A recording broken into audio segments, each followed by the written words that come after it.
It's the honest truth. Even your father-in-law must have heard about your blunders, right? It's downright unbearable. Sharing a meal with a poor woman who grew up in a single mother household like you? It's preposterous. You come from a different world than us. Please, just leave and wait outside. Understood. I'll leave. I politely said goodbye to the Johnson family and tried to leave. My name is Mary Johnson. I'm a 24-year-old working at Johnson Enterprises. As a secretary to the CEO, I've been employed here for about 2 years. I was actually invited to join the company by the CEO, Ronald Johnson, while I was still in college. We were in the same business class and ended up becoming good friends because our seats were side by side. Ronald is 30 years old, and we met when he was 24. He had already graduated from a 4-year college, but he was attending college again to deepen his knowledge as a business owner, it seems. He is quite the scholar. His father is the chairman of the Johnson Group. During his university years, Ronald took over his father's will and served as the president of Johnson Group Trading. He became an elite at a young age by becoming a president. My family, on the other hand, was extremely poor.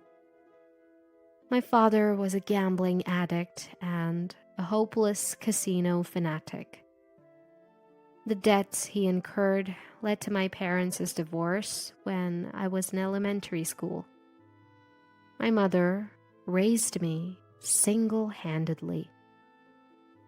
I want to somehow help my mother who has been struggling. With that feeling, I kept working hard at my studies.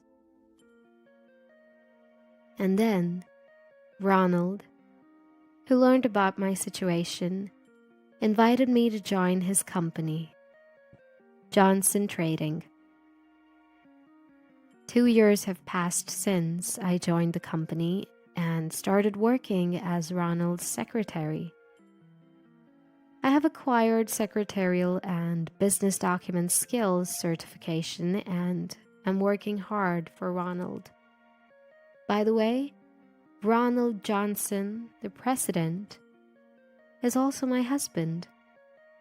Originally, I was interested in him during my university years and started dating after joining Johnson Trading. After a year of dating, I got married to Ronald.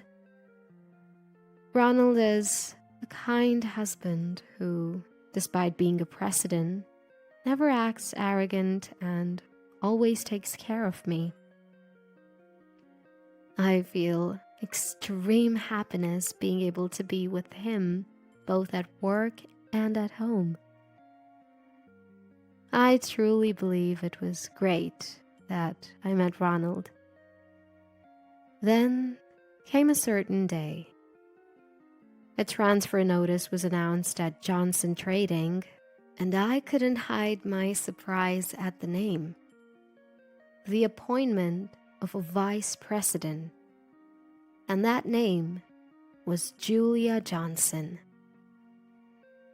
I inadvertently frowned at the sight of the new vice president's name. I couldn't believe that the person I was not comfortable with was becoming vice president. This Julia Johnson is the wife of Ronald's brother, Billy Johnson. The reason she was promoted to vice president is because she has a proven track record of reviving companies in the Johnson Group. The performance of Johnson Trading has been declining year by year. Originally dealing mainly in food and clothing, the recent epidemic has resulted in a decline in sales. Ronald was in a frenzy, trying to recover the performance. but to no avail. Hence, the competent Julia Johnson was appointed as vice president. In other words, she is my sister-in-law. Why am I uncomfortable with this person? The reason goes back 1 year. I first met Julia at the wedding reception when Ronald and I got married. She was a very beautiful and cute woman, but when I greeted her, she just said, I got a really bad impression. Did I do something? When I tried to start a conversation with Julia, where are you from? Where am I from? I'm from Cincinnati. The moment she clicked her tongue. Do you not understand what I mean? I'm asking about your social status, not where you're from. Surely, you're not just a commoner, are you? I couldn't make sense of my conversation with her, and all I could say was, I am an ordinary citizen. Then she just disappeared without a word. I haven't seen Julia since then. The much anticipated day of the internal personnel change, X Day, arrived. Julia was appointed as vice president, and Ronald and I went to the station to pick her up. I was nervous about seeing her again after a long time. I didn't know what to say, so all I could say was, Julia, nice to meet you. She just said, oh, it's been a while. Got into the limousine arranged by Ronald and headed straight to Johnson Trading. When Ronald and I entered the president's office, I heard words from him that made me doubt my ears. He wanted me to be Julia's secretary. When I asked why me, he said it was because Julia had requested it. Apparently, Ronald couldn't refuse because she was his brother's wife. I reluctantly accepted when he pleaded with me. The job is the same as the president's secretary, managing the schedule, assisting with tasks, and answering the vice president's phone calls. However, since the person was my brother-in-law's wife and an unknown entity, I found it hard to do. Still, I had to do it. In the afternoon, I entered the vice president's office where Julia was. I greeted her and tried to start a conversation in the hope of getting along with her a little bit. I'm so glad that you're the vice president, Julia. I look forward to working with you. I greeted with a smile, but she said, I don't care about that. Just tell me tomorrow's schedule. I was initially angry, but I held it in, apologized with, I'm sorry, and explained it to her with my notebook. What's with this arrogant attitude? But she is a member of the Johnson family. I didn't want to cause a big trouble, and didn't want to cause trouble to Ronald, so I decided to do my job while holding back. That day, Ronald came home to the apartment when I got home.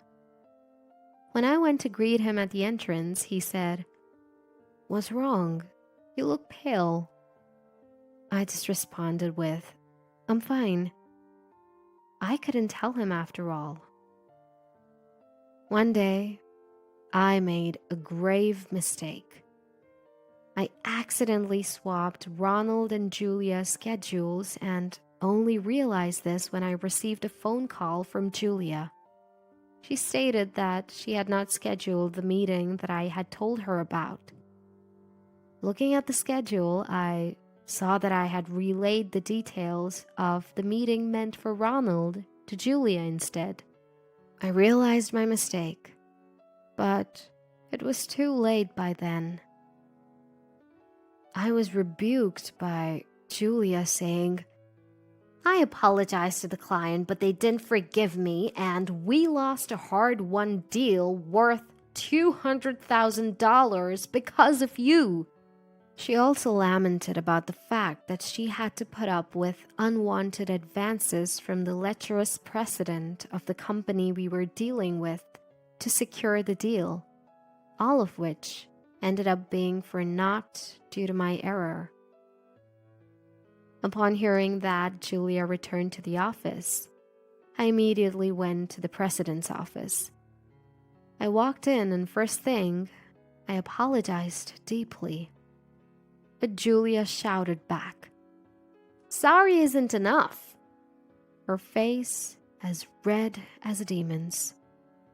I was at a loss for words when Ronald stepped in. "This time it's true that Mary is at fault, but there's nothing we can do about it now. Be careful next time." Ronald tried to mediate the situation, but Julia snidely remarked, "She'll just make the same mistake again. This is why uneducated commoners are useless." Upon hearing this comment, I recognized my fault, but wondered what she meant by not having a decent education. It felt like my personality and life were being denied, which fueled my irritation. But the mistake was mine. Unable to retort, I stayed silent. Then Ronald intervened. "That might be an overstatement."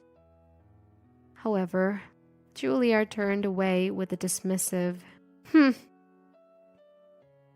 After getting permission from Ronald to leave, I exited the president's office. I went to the company cafe to reflect, pondering why I made the mistake. Just then, Julia walked in. I rushed to her, saying, "Julia, I'm sincerely sorry for what happened." I apologized without caring who was around. "I'm forgiving you this time because the president asked me to. But don't think there will be a next time.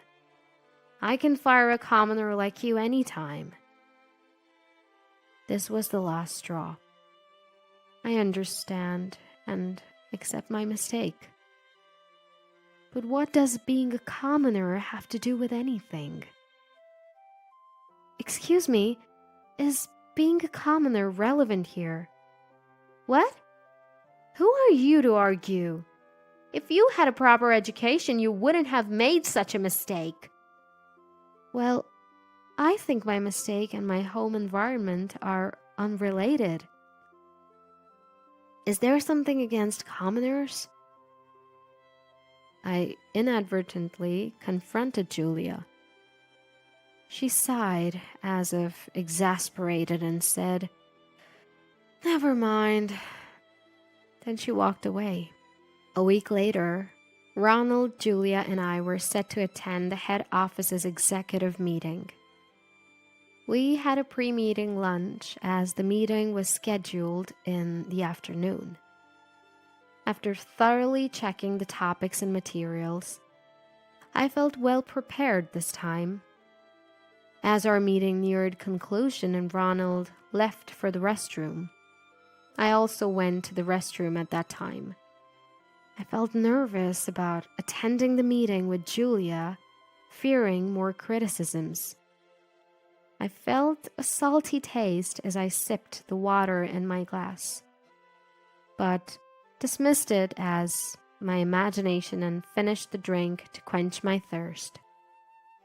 We joined the executive meeting at 3 p.m. The meeting progressed smoothly, but suddenly, I felt an urge to use the restroom. The feeling was so strong that I could hear my stomach rumbling. There was no way I could hold it in. Yet, I didn't have the courage to interrupt this solemn meeting by declaring, "Excuse me, restroom," and rushing out. Regardless of my reluctance, the urge to go kept tormenting me. "Ronald, everyone, I'm sorry." Before facing the deluge, the disaster, the guerrilla rainstorm, I'm sorry. I rushed out of the meeting room and into the restroom, where I stayed for nearly 30 minutes. Everything was over, and I opened the door and stepped outside. I was feeling incredibly unwell from dehydration and exhaustion. It seemed that the meeting was over too, and Ronald and Julia were sitting in the company cafe.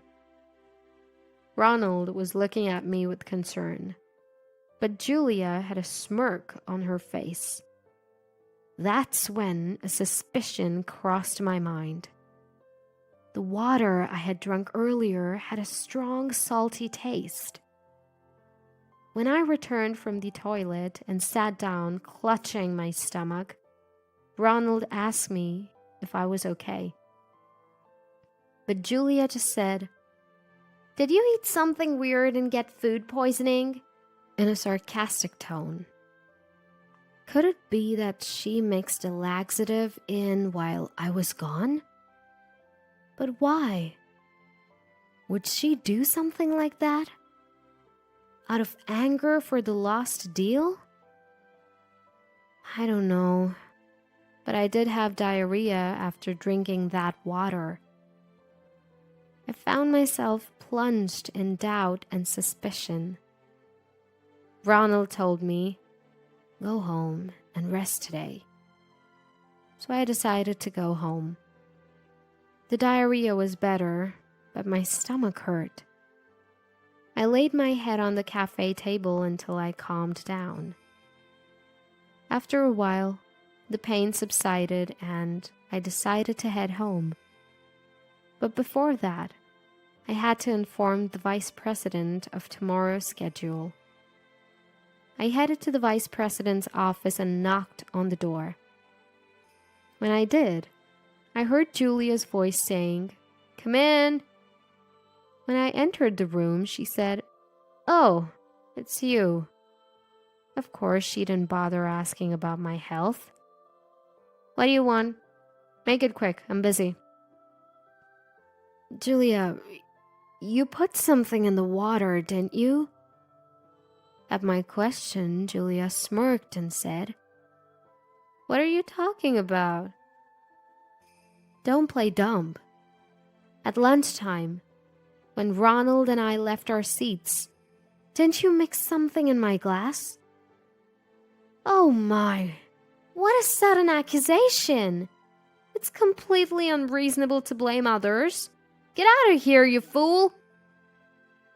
Furthermore, I saw a box of laxatives on her desk. When Julia noticed my gaze, she said, "Well, I might as well tell you the truth. Yes, I mixed a drug into your glass." Why would you do such a thing?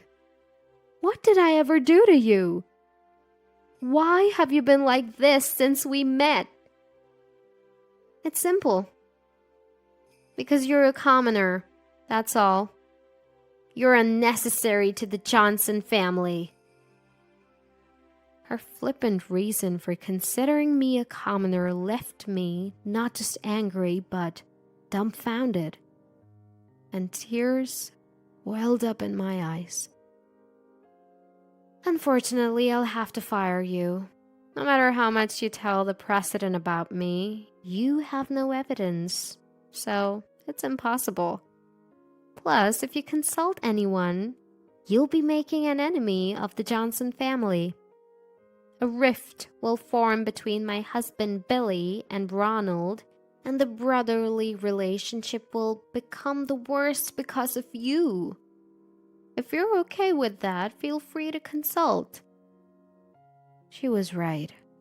If I told Ronald, the Johnson family would be in turmoil. I had no choice but to endure in silence. Tears of frustration wouldn't stop. and I navigated through the blurry vision to head home. Ronald worried about my sobbing figure. I wanted to talk, but if I did, things would get serious. Ronald asked, "What happened? Is it about Julia?" He hit the nail on the head. After much hesitation, I said, "Actually, Julia..." I ended up talking about everything, the past events and the incidents at today's meeting. Once I started speaking, I couldn't stop, and I ended up speaking my mind. And then I couldn't stay in the Johnson family anymore. But it was because of me that a major deal fell through. I was just a drag. "Ronald, I'm sorry. Let's get divorced. If I'm gone, you can stay good with Billy, with Julia. I'm an unnecessary person." "Don't despair. I'm no good without Mary. I love Mary. I want you by my side every moment. That's why I made you my secretary. So please, don't leave me. Don't talk about such sad things like breaking up." One day, at the end of the year, Ronald asked me to come to a dinner party where the entire Johnson family would gather. Of course, Julia would be there. I decided to go to the dinner party. After all, it was an important event. And then I made up my mind and left the house. The staff greeted me and showed me the way. My in-laws, Billy, and Julia were already at the table. I greeted everyone. Of course, Julia acted sullenly with a It was an expected attitude.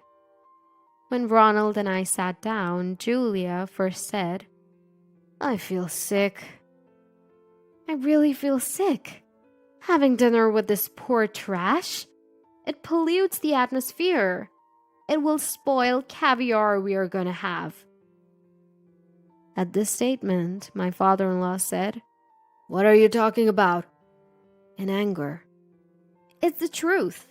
You must have heard about her gaffe too, right? It's so annoying. It's not a joke to have dinner with a commoner from a single-mother household. You're from a different world.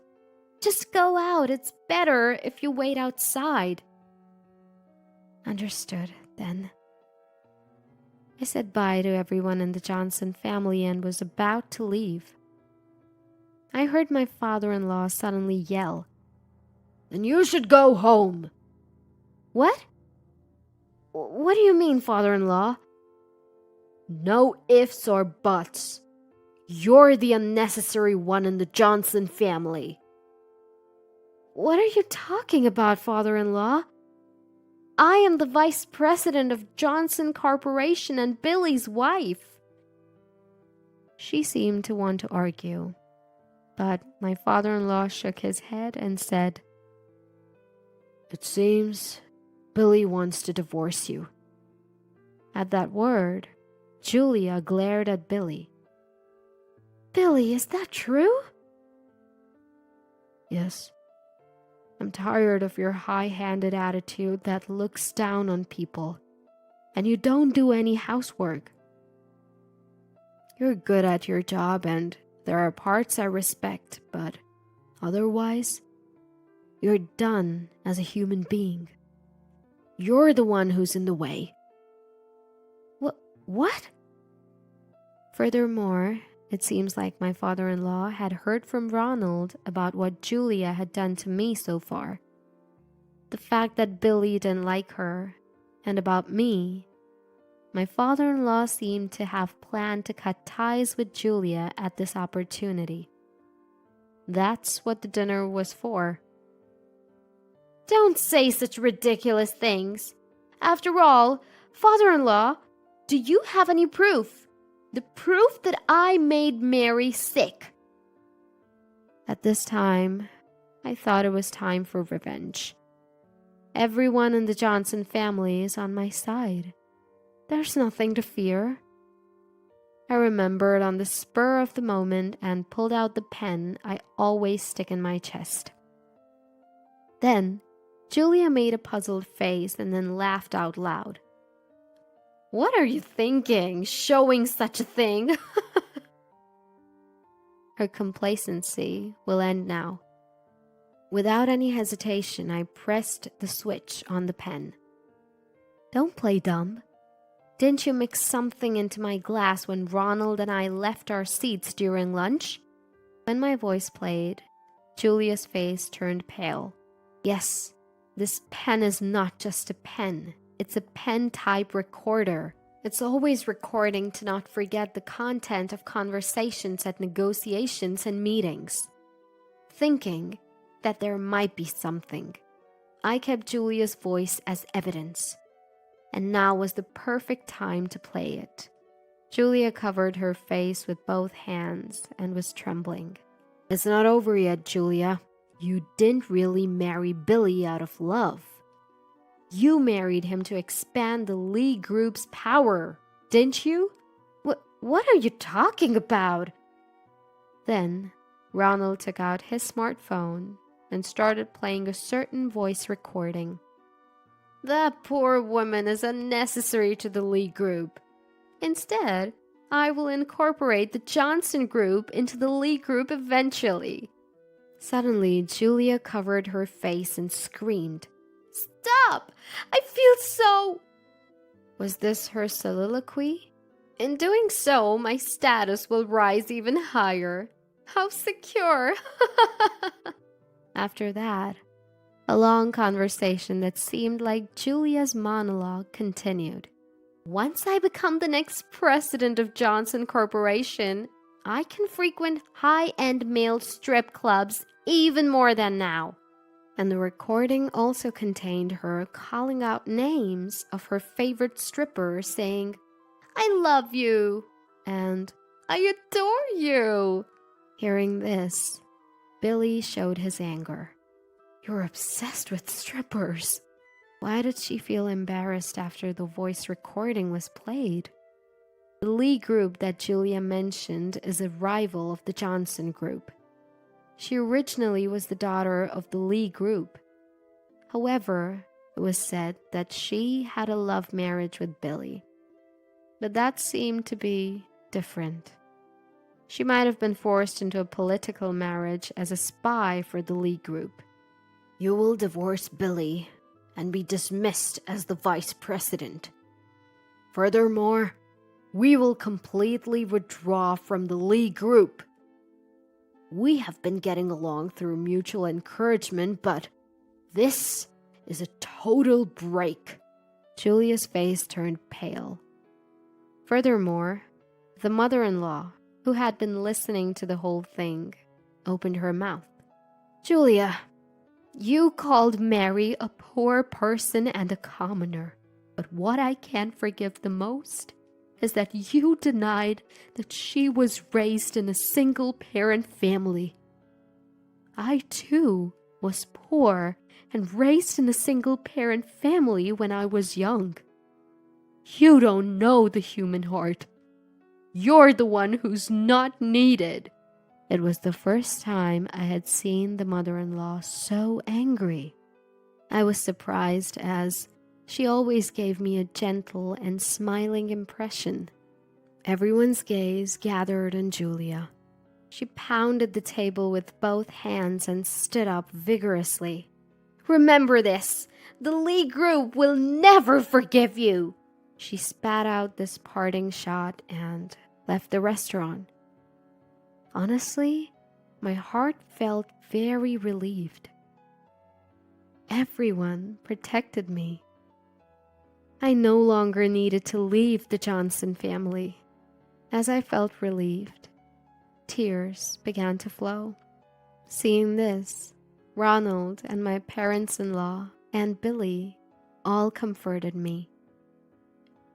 2 weeks after the dinner party, a call came from the chairman of the Lee group. I remembered Julia's words. The Lee group will never forgive you. However, the contents of the call were unexpected. I sincerely apologize for the tremendous inconvenience my daughter, Julia, has caused you. The chairman himself had made an apology call. Apparently, he had heard the detailed story from the chairman of the Johnson Group, my father-in-law, and when he asked Julia, she readily admitted to it. The Lee Group does not think about crushing the Johnson Group at all. This trouble is my responsibility as a parent. I am truly sorry. It turned out that everything had started from Julia's delusion. Moreover, the reason why Julia mixed that thing from me seemed to be a grudge against my previous rebuttal. Does being a commoner matter? It seemed that she couldn't stand being told various things by me, a commoner, even though she was in the upper class. She is indeed a woman with high pride. Some time passed and I received another invitation to a high-end restaurant for my in-laws. I went to the restaurant with Ronald. The place was the same restaurant as before. There, my in-laws were already present, and the four of us gathered around the table. My father-in-law tried to order. Then, 2 staff members came over, and I was surprised to see one of them. The staff member was none other than Julia. Why are you guys here? Why are you working here? I have no choice. My father told me to gain experience in customer service and learn about society. Really, even though I, a lady, have to do this. She turned red in the face with anger, and the stern-looking male staff behind her said, "Hey, don't keep the customers waiting. Take their orders." Yes, I'm sorry." She was almost in tears as she took the order. Honestly, it was very funny. The dish was delivered, and while we were enjoying its taste, we heard the male staff yelling again. When I looked in the direction of the voice, Julia was crying and apologized to the male staff. It seemed that she was being scolded for making mistakes in orders and behaving rudely to customers. We ate the delicious food while laughing at the sight of her, who had changed so much. Once you've given birth to the child, Emma becomes unnecessary. That's what Serena, my mother-in-law, said as she held my son Calvin close. Serena, who had been so kind until Calvin was born, was glaring at me with an expression I had never seen before. The constant berating made me painfully aware that this was Serena's true nature. Speechless, I was met with Serena's laughter. "I'll make sure to raise this child properly. My name is Emma, and I'm 28 years old. I've been married to Holden for 4 years now. Holden and I met in college and married after graduation. The in-laws' house is a plane ride away from my hometown. I had planned to work in my hometown after graduating from a nearby university, but plans changed. Holden, too, had received a job offer from a company in his hometown and returned there upon graduation. We ended up in a long-distance relationship for about a year after that, but things between us were going well. We both lived lives where, aside from school, we worked part-time jobs to pay for tuition. So we were never really into romantic dates and were used to not seeing each other much. After getting a job, Holden seemed to have more free time and would often check in on me. I told him he didn't have to worry about his mom so much since we weren't kids anymore, but he still did. Time flew by in this manner until it was time for me to narrow down my job offers after finishing the rest of my college life. I was expected to earn a qualification in childcare, so I wanted to work at a childcare center. I was torn between working at a childcare center in my hometown or Holden's. Going to Holden's hometown meant we could get married right away. However, my mom was living alone in my hometown. My grandmother had passed away right before I started college, leaving my mom feeling lonely. I had decided to return to my mom's house after graduation, but that started to waver once I began dating Holden. Neither mom nor Holden pressured me.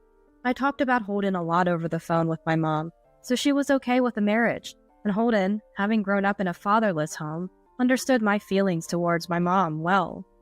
After much deliberation, I decided to move to Holden's. The job conditions were somewhat better in Holden's hometown, and it seemed like Serena really liked me. Initially, we lived in an apartment Holden had already signed for. Unlike when we were students, I started contributing half of the living expenses from my salary. As a dual income couple, we had a bit more financial freedom and could afford to go on overnight trips once a month. As we felt more settled, we started thinking about having children, and then, suddenly, our apartment was nearly destroyed in a fire. The exact cause was unclear, but it was suspected to be due to another resident's negligence. Fortunately, there were no injuries, and we were not home during the day. Still, losing all our furniture, appliances, and other possessions that were only a few years old was a shock. Serena heard about the fire and immediately came over in a cab, pulling us from our days in front of the apartment and taking us to the in-laws' house. She had left her house immediately after seeing a news report about the fire. "You can live in this house for a while. Come on, don't look so gloomy." Despite being overwhelmed by Serena's assertiveness, I slowly started to feel better. Holden and I had left with almost nothing, but the in-laws' house had most essentials, so it seemed we could manage. The land and the house were spacious. There were more rooms than Serena could use, and she prepared one for us. Thus, our temporary living arrangement with Serena was smoothly decided, and Holden felt guilty. There's nothing for Holden to apologize for. Actually, we're very grateful. Serena treated me like her own daughter and was a youthful, lively person. Serena was very accepting of us being a dual income couple and did most of the housework. Feeling bad about leaving all the household chores to her as a wife, I made sure to help Serena out on weekends. "Emma, you're such a hard worker. You should rest on weekends, especially since you're contributing to the household expenses." Serena would say this, and after discussing it several times, Holden and I decided not to just live here temporarily, but to settle down. "We'll contribute to the household expenses in exchange for you doing the housework." When Holden mentioned settling down, Serena's eyes lit up with joy. "Leave the housework to me. It's embarrassing to admit, but I can't earn a living outside like Holden and Emma anymore. Having you two around makes every day enjoyable. I'm looking forward to our future together." And so, our cohabitation was decided. Thanks to Serena, I could focus on my job, and a year went by smoothly. However, I started feeling unwell more frequently around this time. Serena noticed something was off and urged me to go to the hospital. Despite lacking clear symptoms like coughing or a runny nose, I went to the hospital due to unusual tiredness and nausea I had never felt before. That's when I found out I was pregnant. Though unexpected, the ultrasound showed the clear presence of a new life. Trembling with joy, I returned home to Serena, waiting worriedly. Upon hearing about my pregnancy, "It's a celebration!" Serena clapped her hands in delight. Of course, Holden was also thrilled. Seeing Holden gently touch my stomach, Serena advised him, "Holden, you need to step up now since things are going to be even harder for Emma." Knowing the baby's gender was a boy thrilled Serena, who was already excited about her first grandchild. Serena became even more attentive to my well-being, noticing even my slightest movements. Her concern was reasonable for me, but her attitude towards Holden seemed a bit excessive.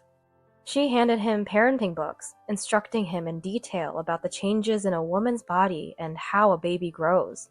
While it was helpful that Holden, my parenting partner, was well informed about childcare, I was internally worried about Serena's overbearing care, given Holden's work commitments. Serena seemed to have a strong desire for a boy. She shared that there used to be pressure to continue the family business, though it's not necessary now. Serena herself was pressured by relatives until Holden was born. Fearing criticism from now-deceased father-in-law and his relatives about parenting, Serena's fervor was somewhat understandable. After informing my workplace about the pregnancy and discussing my leave, Serena often suggested, "Shouldn't you quit your job right now? Are you sure your body is handling it well?" I resisted each time she brought it up. Honestly, I felt Serena was becoming overly protective, and working gave me a break from that. I wanted to joyfully anticipate the baby's arrival without feeling overwhelmed by the environment. However, I couldn't discuss this with Holden, who was facing even stricter attitudes from Serena. At that time, Serena seemed almost obsessed. Despite the pressure, I successfully gave birth to my son Calvin.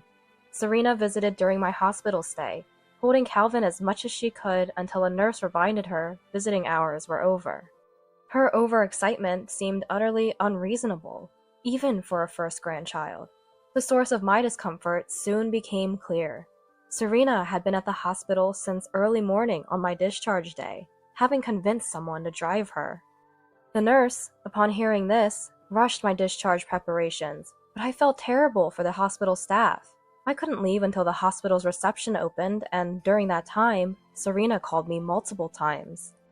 "I came because I was worried about Emma and Calvin. I want to see your faces soon." Trying to soothe Serena, who spoke with a tearful voice despite seeing us the day before, I apologized to the nurse. Since Holden was at work, Serena came to pick us up, so I couldn't really say anything against it. Hours later, when we finally came out, Serena embraced us. She didn't let go of Calvin the whole way home, but since she had waited for us for so long, I decided not to say anything. As soon as we got home, I changed Calvin's diaper. Serena watched over my shoulder the entire time. As soon as I stepped away, she immediately picked up Calvin. I turned to Serena and said, "I'm going to do the laundry from the hospital stay," but she didn't respond. When I repeated myself, "Just hurry up, I'm busy, so please don't talk to me," she glared at me with an expression I had never seen before. Frozen by her sudden change, Serena nonchalantly mentioned, "Relatives are coming over soon, so get ready. I've already prepared the food." She nodded towards the kitchen. It was a drastic change. I had to start preparing for the guests without even having time to unpack. My body hadn't fully recovered yet, and I felt pain moving around. Whenever Calvin cried for a feed, Serena would reluctantly hand him to me, but stayed close to him otherwise. All of Serena's attention was on Calvin. The expected 5 guests turned into 10, including neighbors who weren't relatives. Naturally, I was too busy to greet anyone. While I was struggling with postpartum pain, Naomi, a neighbor, noticed and asked, "Hey, Emma, are you okay?" Before I could answer, Serena loudly interjected, "She just got discharged today. People these days make such a big deal out of everything." "Just discharged? Sit down right now. We'll take care of everything." Naomi's words seemed to trigger a commotion among the guests. It appeared they hadn't been informed. Some, feeling awkward, started to stand up. Seeing this, Serena, perhaps panicking, began showing off Calvin to each guest. "None of you have grandchildren yet. You better hurry up." Boasting. The atmosphere tensed intensely. In front of a stunned crowd, Serena's tirade didn't stop. "I endured pressure from my husband, mother-in-law, and their relatives while giving birth to Holden. And after my husband passed, I raised him alone. Now, Holden has had Calvin, and our history continues. How long will you all continue living your current lives? It's not my concern." And Serena's smug grin made some guests uncomfortable enough to leave, even though she hadn't finished. The food I had prepared went uneaten as everyone left. Oh dear, what a waste of food! They could have enjoyed themselves more. Come on, Emma, you should leave too. Calvin will be raised by me and Holden. Excuse me? Serena suddenly turned and pointed at me. Now that you've given birth to Calvin, you're unnecessary here. Go do whatever job you're good at. I don't need you anymore. Leave the child and go, now. Well, if you want to be favored again, try getting pregnant next time. At my limit, I responded. Understood. I'll leave. My belongings were still packed from the hospital, so I had everything I needed for the moment. I packed some clothes and daily necessities and carried them out. Serena, having lost interest in me, didn't see me off, but went straight to the bathroom after putting Calvin in a new bed. I didn't wait for her to say goodbye. Then I'll just leave the child here as you wish. Those were my last words to Serena. Unsurprisingly, there was no response from her. I boarded a bus with my belongings and decided to rest at a nearby hotel.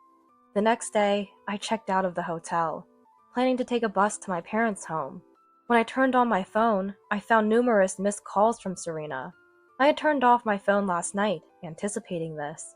Then, Serena called again, and I answered. I was worried because I couldn't reach you. Where are you? You're not worried about me, are you? Answer my question. Where are you now? I'm heading back to my parents' home, with Calvin. That's not what we agreed on! Serena screamed so loud her voice cracked. Why is that? I left your son Holden just as I was supposed to, didn't I? I'm taking my child back to my parents' home. Serena growled like a beast, finally understanding the situation. When I left the in-laws' house, Serena hadn't seen me because she was in the bathroom, so she didn't realize I had taken Calvin with me. She must have come out of the bathroom after I had completely left, too late to catch up.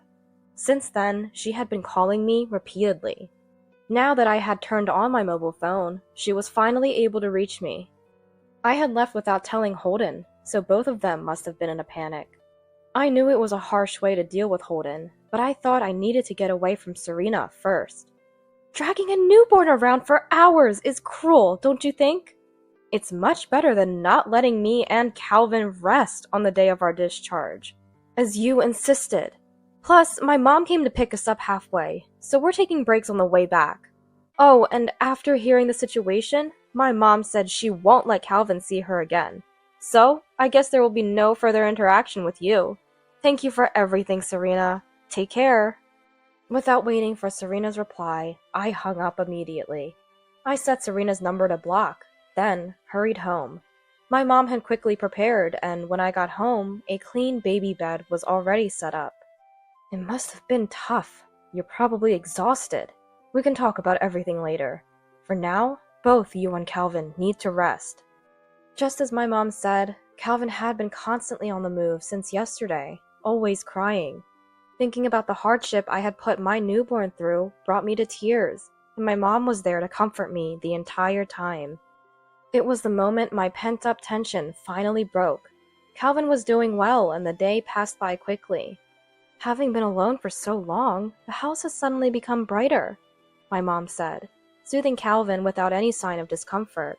A month had passed, and I had gotten used to Calvin's routine, finally finding some time to breathe. But then I received a call from an unknown number. I had a bad feeling about it. As expected, it was Serena. Hey, where's Holden? Is he there with you? Serena's voice, which I hadn't heard in a long time, sounded much older. To think you would take away Holden after Calvin, you heartless woman. Instead of arguing with Serena's ranting, I passed the phone to Holden, who was beside me. Mom? Actually, the business trip I mentioned was a lie. Over the past month, after hearing Emma and her mom's story, I was shocked by your sudden change. I can't believe you would harass Emma. Sorry, but I'm prioritizing Emma and Calvin. Movers will come for my things soon, so don't touch the boxes in the storage. Also, I've quit my job, so calling there is pointless. Please don't contact us anymore. Holden spoke unilaterally before hanging up. It was a difficult decision for him, fearing that prolonging the conversation might lead to unnecessary attachment. The day after I left the in-laws' house, Holden also reached out. When I told him that Serena had taken Calvin from me and kicked me out, he immediately decided to cut ties with Serena. He informed his company of the situation and began the resignation process, packing his belongings in secret from Serena. When he finally met Calvin after taking refuge here, Holden cried for a long time. Now we were cooperating in raising Calvin, which gave me a sense of relief. Holden had already started looking for a new job. With the skills he had acquired from his previous job, it seemed likely he would find a good position even as a mid-career hire. Soon after, we moved out of our old house. The sale of the land provided a bit more money, so my mom covered all the initial costs for the new house. To our surprise, after we had moved, Serena showed up at the old house by plane. By the time Serena arrived, the house had been demolished and turned into an empty lot. After some hesitation, she called Holden and found out we had moved. Holden then blocked Serena's calls. Serena had lost all means of contacting us. Holden occasionally receives texts from a close relative. According to them, Serena has become a lonely old woman, having lost her grandson, son, and daughter-in-law, and is now the laughingstock of the neighborhood, especially among those gathered on the day of my discharge, whom she had boasted to about giving birth to Holden. She is now ridiculed by them. The neighbors present at that time spread bad words about Serena, and unable to bear the situation, she sold the house and disappeared. The aged sound in her voice when she called me might have been because she was already facing backlash. What goes around comes around, as they say. I hope Serena lives her remaining years with dignity, not forgetting this lesson. As for us, we are thriving with each new day. I can't take my eyes off Calvin's daily growth, and my mom seems rejuvenated by his energy. Holden has successfully found a new job and cherishes his time with Calvin despite his busy schedule. Surrounded by people who care for Holden and me, I am living a peaceful and happy life. We run a farm, and one day, a bank officer responsible for loans showed up unexpectedly. Sponsoring a company with no future is pointless. It would only tarnish my reputation. Why do I have to deal with such a farm? And berated us. Believing him to be an elite, the banker continued. There's no money for a debt-ridden farm like yours. The loan is cut off. Pay back the $100,000 we lent you by next week. My name is Emily, 32 years old. I run the farm with my husband Christopher and my parents-in-law. I started working at a restaurant right after graduating from high school. Christopher was a part-time worker at the restaurant, and initially, I learned a lot from him about preparing vegetables, which led to frequent conversations. He was attending an agricultural college, knew a lot about fresh vegetables and cooking methods, and was a dependable person. Talking with Christopher was always fun, and when he graduated from college, I confessed my feelings, and we started dating. Christopher went back to his hometown to take over the farm, turning our relationship long distance, but it went well, and after working 4 years at the restaurant, I married him. Christopher had always been passionate about continuing farming to have many people enjoy his vegetables, which I supported, leading me to move in with his parents and help with the farm after marriage. Contrary to the common stress from the mother-in-law and daughter-in-law conflicts, my mother-in-law Ashley and I get along well. Our family works together happily on the farm, which is our pride. Using my restaurant experience, I started making processed goods, selling them on websites and cafes. Gradually, word of mouth spread, and our sales began to increase. Visiting restaurants to promote our vegetables became an essential part of my job, where my negotiation skills often come in handy, thanks to my restaurant background. 2 years into our marriage, our daughter Jessica was born, and now our family of 5 lives harmoniously. Jessica, turning 8 this year, grows up healthy, playing in nature and eating fresh vegetables daily, making me grateful for marrying Christopher. Our company has been continuously receiving loans from a bank closely associated with father-in-law James. The bank's loan officer, Mr. Smith, has been very helpful, teaching us anything we needed to know. One year, with Mr. Smith's retirement, we had to deal with a change in the bank's loan officer. It's the bank's policy to change officers every few years, and this was the 4th time for us. Mr. Smith was the most approachable and supportive officer we had encountered. We were really grateful for the help, so we wished Mr. Smith could have stayed on a bit longer, but retirement is retirement. For the handover, Mr. Smith brought his successor, Mr. Johnson, to introduce him to us. Mr. Johnson, a young employee of 25, had been transferred to our branch. Nice to meet you. I'm Michael Johnson, your new contact. I was considered an elite at my previous branch, so rest assured. He was a slightly plump man with a friendly smile. His self-declaration as an elite was a bit off-putting, but since we would be working with him, we greeted him politely. Mr. Johnson took over from Mr. Smith, carefully clarifying any uncertainties, making us feel comfortable leaving things in his hands. After a smooth transition, Mr. Smith retired. One day, while we were working in the field, a car horn sounded. It's a rare occurrence on this seldom traveled road, so turning around in surprise, I saw Mr. Johnson driving. Wondering what brought him here unexpectedly without any prior contact, I stopped my work and approached him. "Hello, is there something you need? We didn't have an appointment today." Thinking maybe Christopher had made some arrangements, I called him over from where he was working nearby. "No appointment or not, this company is drowning in debt. How did it ever receive loans in this state? Supporting a futureless company makes no sense. It would only tarnish my record. Why should I deal with such a farm? This countryside doesn't suit me. I'll improve my performance and return to an urban branch soon." He looked at us disdainfully, clicking his tongue. I couldn't believe what I was hearing. Was this the same Mr. Johnson from the handover? "Sorry, but what you're saying doesn't quite make sense. The loan amount was decided after discussions with your predecessor, Mr. Smith." Irritated by my response, Mr. Johnson raised his voice even more. "This is why I hate talking to idiots. There's no money to waste on a debt-ridden farm like yours. I won't be responsible for such a mess. It's going to stain my career. The loan is cut off. Make sure to repay the $100,000 we loaned you by next week." As he refused to listen, "Are you sure you won't regret this?" I asked, to which he responded with a sneer, "Nope," and drove off immediately. What was that attitude? Christopher, frustrated, threw his gloves to the ground. "We should cancel our account with this bank. Let's do it now." Heading to the bank to close our account caused quite a stir within the institution.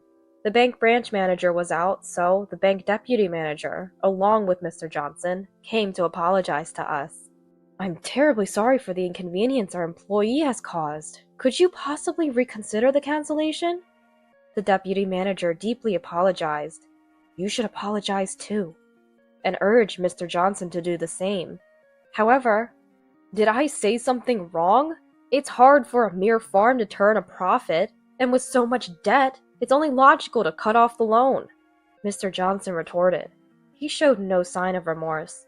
The deputy manager, turning pale, explained, "You're not looking at the whole picture. There are good debts and bad debts. Companies investing in their future, even if in debt now, are reliable partners. This client has been increasing sales through product development, promotion, and new ventures for the past 10 years. This loan was for buying more land and leasing machinery to till it, aiming to improve productivity and increase shipments. We've secured new sales channels for the increased production, so profits are expected to rise. Even though we're in the red this fiscal year, we anticipate turning a profit in the coming years. There's no need for a loan cancellation." The bank deputy manager explains to Mr. Johnson, but "If you're a good manager, you won't run a deficit," and didn't listen at all. Mr. Johnson was only looking at the farm's management in terms of profit and loss, failing to understand the reasons behind the deficit. The deputy bank manager continued to explain with dismay. "This client has been developing new products, promoting and expanding into new markets for the past 10 years. The current loan was for purchasing more farmland and leasing machinery for cultivation. The goal is to improve productivity and increase shipments. With the new sales channels secured for the increased output, profits will rise. Despite the deficit this fiscal year, we expect profitability in the coming years. There's no justification for canceling the loan." Mr. Johnson, still unconvinced, said defiantly, turning to us with a smug look, "Deputy manager, you're being deceived. There's no need to deal with such incompetent managers. Since you're such incompetent managers, can you quickly repay the $100,000? He asked, scoffing. The deputy manager turned even paler and apologized to us repeatedly, but we decided to cancel all our bank accounts on the spot. We withdrew a total of $300,000 and slammed down the $100,000 payment. "There's no problem now, is there?" I said, glaring at Mr. Johnson. Mr. Johnson, seemingly not expecting us to have $300,000, looked dismayed and broke into a cold sweat, perhaps realizing he might have been wrong. "Thank you for your time." With that, we left the bank. After returning home and explaining the day's events to Ashley and James, they praised us for our actions. Later, the bank president, the recently absent branch manager, Mr. Johnson, and Mr. Johnson's father came to our home to apologize. "We deeply regret the inconvenience our employee caused. I'm very sorry," said the bank president, with the others also apologizing. I never thought it would come to the bank president himself, but I cannot let it slide. Then, Mr. Johnson's father, "I'm terribly sorry for the inconvenience my son has caused you," apologized profoundly. Mr. Johnson's father, an executive at the bank, had used his position to secure a job for Mr. Johnson, who had trouble finding employment, and placed him in a downtown branch. However, due to his poor performance, he was demoted and transferred to our branch, which he shared with us. It was frustrating to be assigned someone like him, but what irritated me the most was seeing such a high-ranking bank official apologizing. Yet, Mr. Johnson showed no sign of remorse. This was the most frustrating. His attitude, standing at the back with his hands clasped and one foot forward as if bringing his father meant he was automatically forgiven, was the most irritating. "No matter how many times you apologize, I cannot forgive you. It seems Mr. Johnson has not reflected on his actions," I said coldly, and Mr. Johnson's father, "I will have a serious talk with Michael. However, Michael is still 25, young and learning about society. Could you possibly forgive him this time?" defended Mr. Johnson with his statement. This was too much for Christopher, who had been silent until now, reaching his limit. "No, it's not just about your son being incompetent at his job. It's a question of his character. What kind of upbringing did he have? He called us nothing but garbage farmers." The three others, excluding Mr. Johnson, were shocked, their faces turning pale. They hadn't realized he had been so offensive. Mr. Johnson glared at us. "Calling you garbage farmers and then tattling on me? I didn't say anything wrong," he yelled angrily. "Be quiet." The bank president glared at Mr. Johnson and rebuked him. Mr. Johnson trembled with frustration and sulked. I thought it was over, but seeing Mr. Johnson's attitude, I told the three others everything Mr. Johnson had said to us previously. Mr. Johnson was forcibly made to apologize by his father, but it was merely for show. Such an apology was worse than none at all. It only made things more unpleasant, and I was about to ask them to leave when the bank branch manager's phone started ringing nonstop.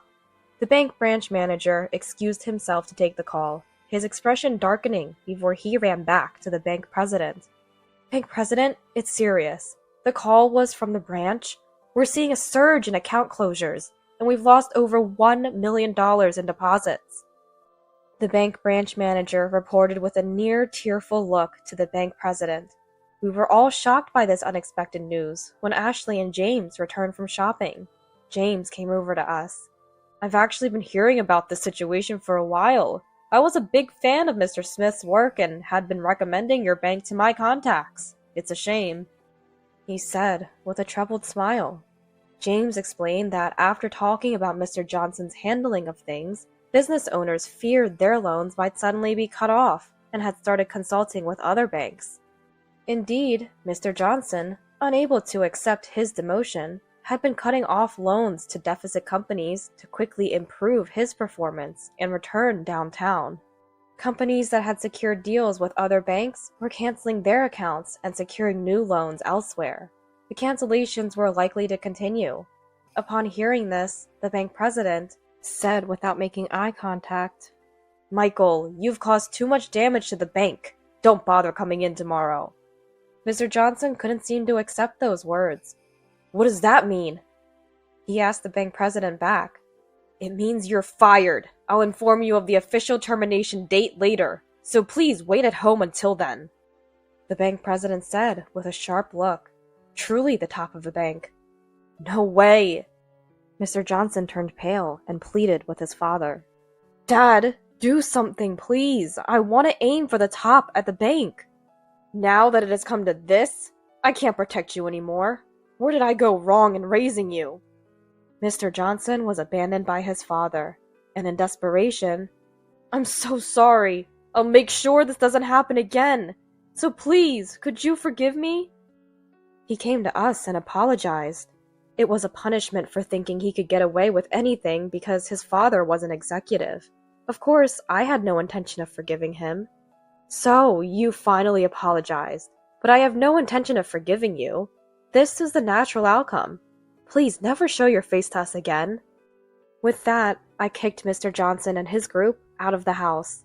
Mr. Johnson lingered at the front door for a while, crying and apologizing, but we didn't respond at all, so he left. Later on, Mr. Johnson's official dismissal was decided. In the countryside, neighborhood gossip spreads quickly. Even ordinary people who heard that companies were moving their bank accounts to other banks feared that the branch might close and were transferring their savings to other banks. Sometimes I pass by the bank, but it's deserted and lacks vitality. It might only be a matter of time before it goes under. I wondered why Mr. Johnson had been sent to this branch, but it turns out this place was doing well, and they thought it could cover for one bad employee. That one employee led the branch to the brink of closure. Mr. Johnson's father was demoted as a result of taking responsibility, and it seems he hardly has any work now.